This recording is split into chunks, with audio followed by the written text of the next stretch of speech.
Ultrasound pregnancy time ನಲ್ಲಿ ಮಾಡಿಸಬಹುದಾ? ಅದು ಸೇಫಾ? ಅದು ರೇಡಿಯೇಷನ್ ಮಾಡುತ್ತಲ್ವಾ? ರೇಡಿಯೇಷನ್ ಆಯ್ತು ಅಂತಂದ್ರೆ ಮಗುಗೆ ಡೇಂಜರಸ್ ಅಲ್ವಾ? ಆಮೇಲೆ ಇಷ್ಟೊಂದ್ಸಲ ಸ್ಕ್ಯಾನ್ ಮಾಡಿಸ್ತಾ ಇದಾರೆ, ಮಗುಗೆ ಪ್ರಾಬ್ಲಮ್ ಆಗುತ್ತಲ್ವಾ? ಯಾಕಂದ್ರೆ ಅಲ್ಟ್ರಾಸೌಂಡ್ ರೇಡಿಯೇಷನ್ ಎಮಿಟ್ ಮಾಡುತ್ತಲ್ವಾ? ಇದು ತುಂಬಾನೇ ಸರ್ವೇ ಸಾಮಾನ್ಯ ಈ ಪ್ರಶ್ನೆ. ಆದರೆ ಅಲ್ಟ್ರಾಸೌಂಡ್ ಅನ್ನುವುದು ರೇಡಿಯೇಷನ್ ಅಲ್ಲ.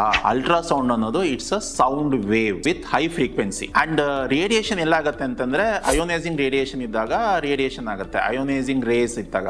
ಅಲ್ಟ್ರಾಸೌಂಡ್ ಮಗುಗೆ ನೀವು ಪ್ರೆಗ್ನೆನ್ಸಿ ಟೈಮ್ ನಲ್ಲಿ 3 ರಿಂದ 5 ಸಲ ಮಾಡಿಸಿದರೂ ಸಹ ಯಾವುದೇ ತರಹದ ಪ್ರಾಬ್ಲಮ್ ಆಗೋದಿಲ್ಲ. ಆಕ್ಚುಲಿ ಈಗ ಅಲ್ಟ್ರಾಸೌಂಡ್ ಬಂದು ಆಲ್ಮೋಸ್ಟ್ 30-40 ಇಯರ್ಸ್ ಆಗಿದೆ. ಈ 30-40 ಇಯರ್ಸ್ ಅಲ್ಲಿ ಯಾವುದೇ ಸ್ಟಡೀಸ್ ಅಲ್ಲಿ ಅಲ್ಟ್ರಾಸೌಂಡ್ ಇಂದ ಮಗುಗೆ ಪ್ರಾಬ್ಲಮ್ ಆಗುತ್ತೆ ಅಥವಾ ರೇಡಿಯೇಷನ್ ಎಕ್ಸ್ಪೋಜರ್ ಆಗುತ್ತೆ, ಹೆಲ್ತ್ ರಿಲೇಟೆಡ್ ಇಶ್ಯೂ ಆಗುತ್ತೆ ಅಂತ ಪ್ರೂವ್ ಆಗಿಲ್ಲ. ಹಾಗಾಗಿ ಯಾವುದೇ ತರಹದ ಅನುಮಾನ ಬೇಡ, ಯಾವುದೇ ತರಹದ ಹೆದರಿಕೆ ಬೇಡ. 100% ಪೇಷಂಟ್ಸ್ಗೆ ಈ ಅನುಮಾನ ಇರುತ್ತೆ. ಹಾಗಾಗಿ ಈ ವಿಡಿಯೋನ ನೀವು ಸ್ಪ್ರೆಡ್ ಮಾಡಿ, ಎಲ್ರಿಗೂ ಈ ಅವೇರ್ನೆಸ್ ನ ಕ್ರಿಯೇಟ್ ಮಾಡಕ್ಕೆ ನಮಗೆ ಹೆಲ್ಪ್ ಮಾಡಿ.